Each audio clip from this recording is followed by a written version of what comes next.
I'm not necessarily worried. I do think it's an adjustment period no matter whose star comes back and changes the dynamics of a game. They were also only playing her into 3-4 minute spurts to ease her into it. At the end of the day, what I learned from this period the last month or so is that they have a plethora of weapons. Kelsey Mitchell, who has done tremendous scoring the ball. Natasha Howard, who obviously was the MVP of that Commissioner's Cup game. I think they just need to get everybody on the court together and play together. Yeah. Sometimes that reintegration game, that comeback game, is actually a tough one because they've been playing a certain way without her. Now you have to reintegrate her, but only in short bursts. What does it take to make one of the most watched WNBA games in history?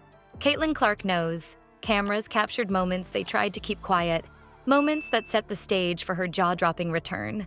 Want to know what happened during those intense practice sessions that left even her coach speechless? Stick around. Imagine being so impactful that a regular game couldn't even hold the demand. That's Caitlin Clark. When the Dallas Wings realized the buzz surrounding her comeback, they didn't just sell out their venue. They upgraded. A bigger arena, more seats, and still, tickets were gone in hours. It wasn't just a game anymore. It was a spectacle, and Caitlin was at the center of it. The anticipation wasn't about if she'd come back. They knew she would. It was about how. How would she handle the pressure? Would she still dominate after being sidelined for 5 games? That absence had everyone speculating. Her injury wasn't just a headline, it was a wild card. Social media was flooded with questions. Analysts dissected every angle. It felt good to be out there. I thought we started really well. I thought we were competitive. I thought we played with energy in the first 5 minutes. And then, when they kind of went on their first run, it kind of deflated us a little bit, which I'm not really sure why. I felt pretty good. I was trying to play, shorter stints, but, sometimes it's almost harder to sit on the bench and then come back into the game. So it's just kind of finding a balance of that. But, you should look yourself in the mirror and find ways where you can get better and, come back to practice tomorrow and then play again on Friday. I'm just trying to get my legs under me there in the fourth quarter and get my win back a little bit, which will come over the next few games. But, yeah. Was the fever rushing her return? Would she still have that same fire that made her unstoppable?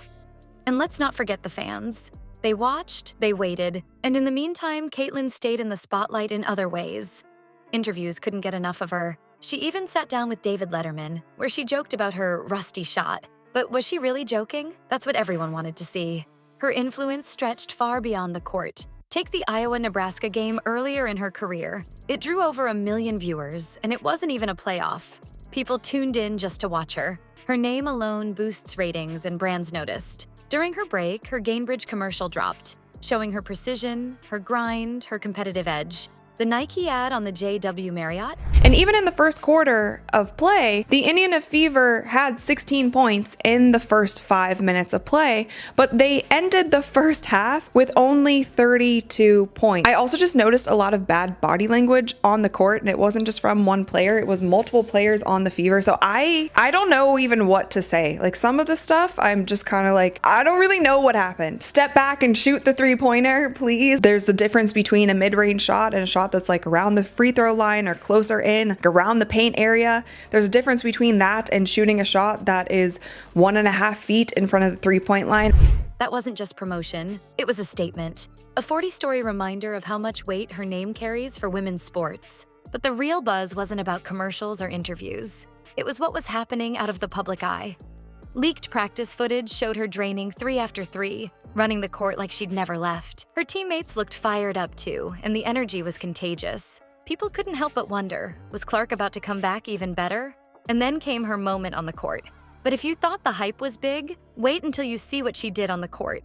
Imagine this. Caitlin Clark steps back onto the court against the New York Liberty, and it takes about 2 possessions for everyone to realize. She's not just back, she's better. The Fever had limped through 5 games without her, struggling to find rhythm, and the stakes couldn't be higher. With Clark returning, the team needed her to deliver, but she had heavier expectations to shoulder. Fans, analysts, and even her critics were watching closely. Would the injury slow her down? Would the hype outweigh her performance? Minutes later, those questions had their answer. Clark lit up the scoreboard with a ridiculous 32 points, but that wasn't even the full story. She drilled 7 3-pointers, tying her career high. I try to notice as much as I can. I think, when we're successful, it really starts on defense for us. I think when we're disruptive, when we're up in passing lanes, defending hard, active hands, as active as they come, she's going to be aggressive. She's going to pressure you. She's going to have her hands in passing lanes. She's going to cause a little bit of havoc out there, and I think that's exactly what we need. And she's going to pick up pulls. goal, and I know that well. She guarded me a couple times last year, so I'm in here hours and hours on hours trying to get my body right and do everything I can to put myself in a position to be available the rest of the year. And that's certainly my goal, and I feel good about that. And but yeah, it's definitely challenging. And I think it's been so challenging. I think we lacked in that area versus the Sparks. We kind of just let them do whatever they want to. I thought we were a step behind. So I think that has to be intentional for our group going forward, is like we have to be a step ahead of everything. And was only a few rebounds and assists short of a triple-double. And these weren't just stats, they were statements. Each shot felt like she was proving a point, reminding the world why she's one of the most dangerous players in basketball. She moved with that signature confidence, launching threes from distances that could make your jaw drop, and threading the ball to her teammates like she hadn't missed a single practice, let alone multiple games. ESPN's Rebecca Lobo couldn't stop raving about her, pointing out how Caitlin has this ability to not just change games, but change seasons. Her coach echoed the sentiment after the game, saying, "We didn't just get our star player back. We got our leader, our engine." And clearly people were paying attention. Viewership numbers for the game hit 2.2 million, peaking at 2.8 million, making it one of the most watched matchups in WNBA history. So this was Caitlin Clark's return to the Indiana Fever. She has been out with a groin injury. She started the game and Lexi Hall lost her starting spot to Caitlin Clark. That Caitlin Clark was playing off the ball quite a bit, and I feel like if you've been a fan of Caitlin Clark, if you've watched her play, she just doesn't really do well playing off the ball. She ended the night with 10 points, 6 assists, and 5 rebounds. She was 2 for 5 from the 3 and 4 for 12 from the field. The league had momentum, and Clark was at the center of the surge.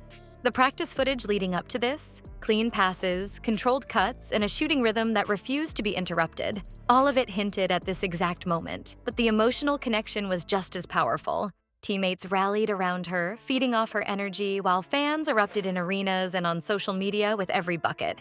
This wasn't just a return, it was a redefining moment for women's basketball. And as Caitlin continues to rise, one thing's for sure: this is just the beginning. Caitlin Clark's return wasn't just about basketball.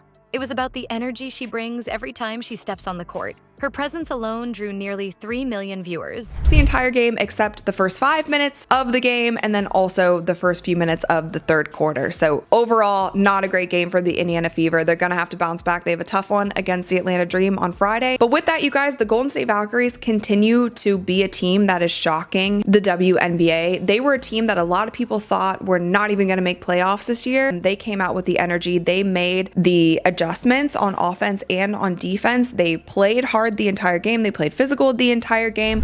A peak that made this game one of the most watched in WNBA history. ESPN's Rebecca Lobo couldn't have put it better. We know how much Caitlin drives ratings. We know how much Caitlin drives attention on the WNBA. She's not only lifting her team, but she's pulling an entire league into the spotlight. Keep watching her journey. This is more than a comeback. It's a win for everyone who loves the game.